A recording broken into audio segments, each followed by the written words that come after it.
Please help me to reach 1,000 subscribers. If you enjoy the stories shared here, please consider subscribing. Your support truly helps this channel grow and keeps these stories coming. Thank you for being here. Now let's begin. I knew I was walking straight into danger. But when you've spent years inside a marriage that feels cold, quiet, and untouched, even the smallest spark can feel like oxygen. I wasn't searching for chaos. I was starving for feeling alive. It didn't start dramatically. It never does. One stressful afternoon turned into a coffee stop, and that coffee turned into a conversation with Elijah, the company's new marketing lead. He was confident, playful, and far too attentive. The kind of attention I hadn't felt in years. At home, my husband Bryce and I shared a house, not a life. We existed in parallel. Our conversations were short and mechanical. Physical closeness had disappeared so slowly I barely noticed when it was gone. Bryce lived inside his work. Spreadsheets, deadlines, screens. I felt invisible. Elijah saw me. He noticed the little things, my shoes, my habits, how I took my coffee. He asked questions and actually listened to the answers. What started as harmless banter became lunches. Lunches became drinks. Drinks became doors closing behind us in places we should never have been. And I crossed the line. Once you cross it, lying becomes frighteningly easy. Late meeting, I'd say, checking my reflection in the mirror before driving home.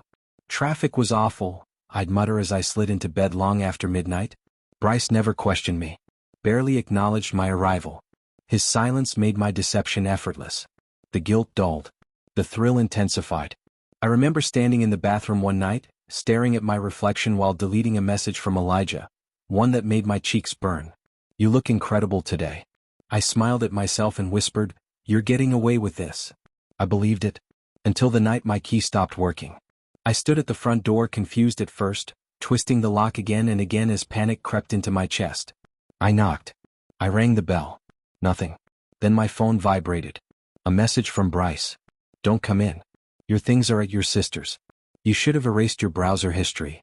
My stomach dropped so violently I thought I might be sick right there on the porch. I stood frozen for several minutes before walking back to my car, completely numb. At my sister's house, my bags were already waiting by the door. Packed neatly. Final. She looked at me with a mix of sympathy and frustration. "He called yesterday," she said. "He knows everything." I didn't ask how. I didn't need to. The next morning, Bryce sent me an email. Attached was a PDF, cold, organized, devastating. Screenshots of messages I thought were gone. Call logs. Dates. Locations.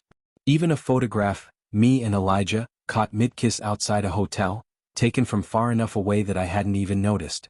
He'd been watching for weeks. Maybe longer. The locked door wasn't impulsive. It was planned. I tried calling him once. He didn't answer. Instead, another message arrived. "You treated our marriage like a joke. I just ended the game." That sentence hurt more than being exposed.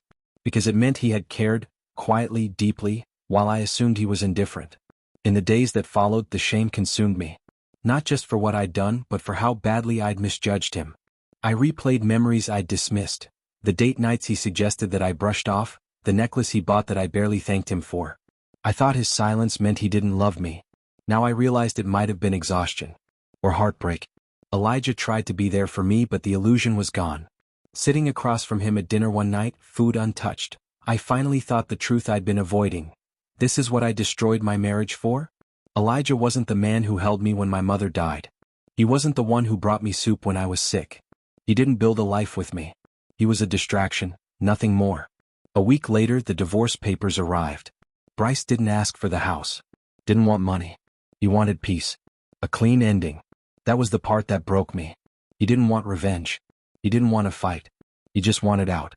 That's when I finally cried, not quiet tears, but the kind that come from knowing you earned every ounce of your pain.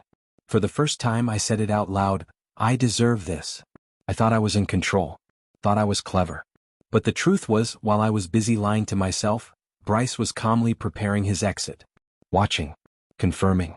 Letting me reveal who I really was. I saw him once months later at the grocery store. He looked lighter.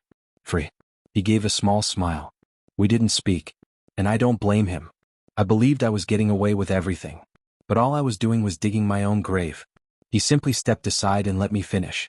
When that lock turned for the last time, it wasn't just a door closing. It was the end of a chapter written entirely in deception.